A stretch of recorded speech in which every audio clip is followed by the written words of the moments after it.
नमस्कार। आज हम पश्चिम बंगाल की पॉलिटिक्स में एक बड़ी ही दिलचस्प पहेली को समझने की कोशिश करेंगे। ये कहानी शुरू होती है एक पॉलिटिकल रैली से, जहां कुछ ऐसा हुआ जिसने सबको चौंका दिया। वहां जुटी भीड़ ने एक ऐसा रिएक्शन दिया जो किसी के समझ में नहीं आ रहा था। हाँ, तो बात है श्रीरामपुर में हुई कांग्रेस की एक रैली की। और पहेली क्या है? ये कि जब राहुल गांधी ने ममता बनर्जी पर निशाना साधा तो भीड़ ने खूब तालियां बजाई, नारे लगाए। लेकिन जैसे ही उन्होंने पीएम मोदी पर बोलना शुरू किया, वही भीड़ एकदम खामोश हो गई। तो सवाल ये है कि आखिर उस दिन रैली में हुआ क्या था? मतलब एक ही नेता, एक ही भीड़, फिर ये दो अलग अलग रिएक्शन क्यों? चलिए इस पूरे सीन को थोड़ा और गहराई से देखते हैं। देखिए, ये जो फर्क था वो बहुत ही साफ साफ दिख रहा था। एक तरफ ममता बनर्जी का जिक्र आया, उनकी सरकार की बात हुई तो लोगों ने जमकर तालियां बजाईं, खूब जोश दिखाया। और दूसरी तरफ जैसे ही बात पीएम मोदी की आई, वही लोग, वही भीड़ एकदम चुप। ऐसा लगा जैसे उन्हें इस बात से कोई मतलब ही नहीं है। तो ऐसा क्यों हुआ? इस अजीब से रिएक्शन के पीछे की असली वजह क्या है? इसे समझने के लिए हमें लोकल पॉलिटिक्स और नेशनल पॉलिटिक्स के बीच जो एक खींचतान चल रही है उसे समझना पड़ेगा। और इस पर जादवपुर यूनिवर्सिटी में पॉलिटिकल साइंस के प्रोफेसर अब्दुल मतीन एक बहुत ही सीधी सी बात कहते हैं।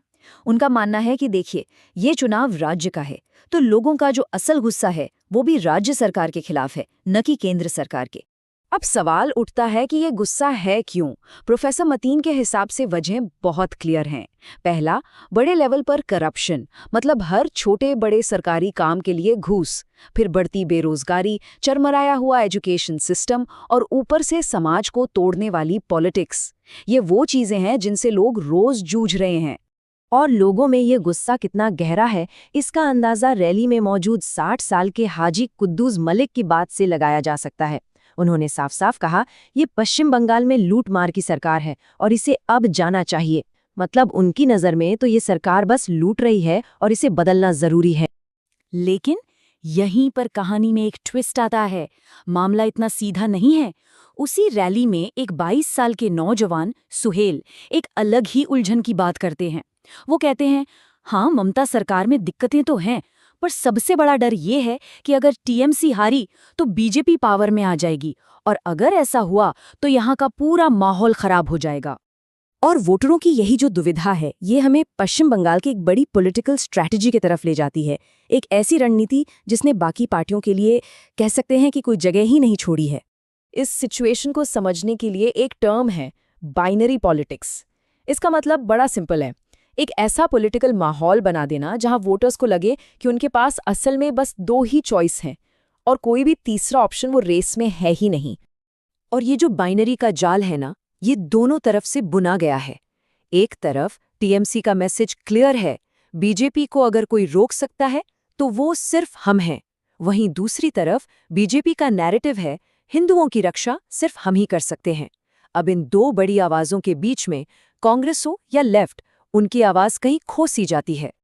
तो अब सवाल ये उठता है कि कांग्रेस जो पार्टी कभी बंगाल की सियासत पर राज करती थी, वो इस बाइनरी ट्रैप में फंसी कैसे? इसका जवाब हमें इतिहास में मिलेगा।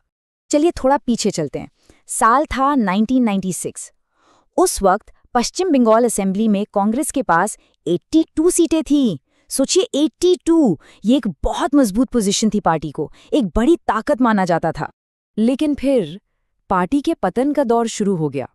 1998 में ममता बनर्जी ने पार्टी छोड़कर तृणमूल कांग्रेस बना ली।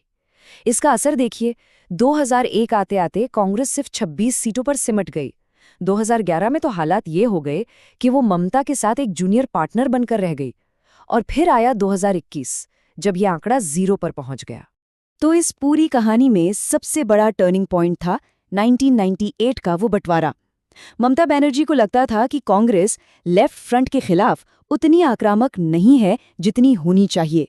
बस इसी बात पर उन्होंने अपना अलग रास्ता चुन लिया। और यही कांग्रेस के लिए बंगाल में एक लंबी गिरावट की शुरुआत थी। और आखिर में ये एक नंबर सारी कहानी बयां कर देता है, 0। 2021 के असेंबली इलेक्शन में कांग्रेस को मिली सीटें। एक वक्त की सबसे बड़ी पार्टी का वजूद ही खत्म हो गया। लेकिन इस पूरे निराशाजनक इतिहास के बाद भी पार्टी के कुछ वफादार समर्थक हैं जो आज भी उम्मीद लगाए बैठे हैं। जैसे कि रैली में मौजूद 60 साल की माला घोषाल। उनका मानना है कि कांग्रेस सरकार तो नहीं बना पाएगी, लेकिन पिछली बार की तरह 0 पर भी नहीं रहेगी। वो राहुल गांधी को एक ईमानदार और सेक्युलर नेता मानती हैं और उन्हें लगता है कि पार्टी कुछ न कुछ वापसी तो जरूर करेगी। तो श्रीरामपुर की रैली का ये छोटा सा किस्सा हमें एक बहुत बड़े सवाल के सामने लाकर खड़ा कर देता है। सवाल ये कि जब पॉलिटिक्स सिर्फ 2 पार्टियों की लड़ाई बनकर रह जाए तो उस तीसरी आवाज का क्या होता है, उस आवाज का जो शायद एक अलग रास्ता दिखाना चाहती है। ये सवाल सिर्फ बंगाल का नहीं है, ये हमारे पूरे डेमोक्रेटिक सिस्टम के लिए बहुत मायने रखता है।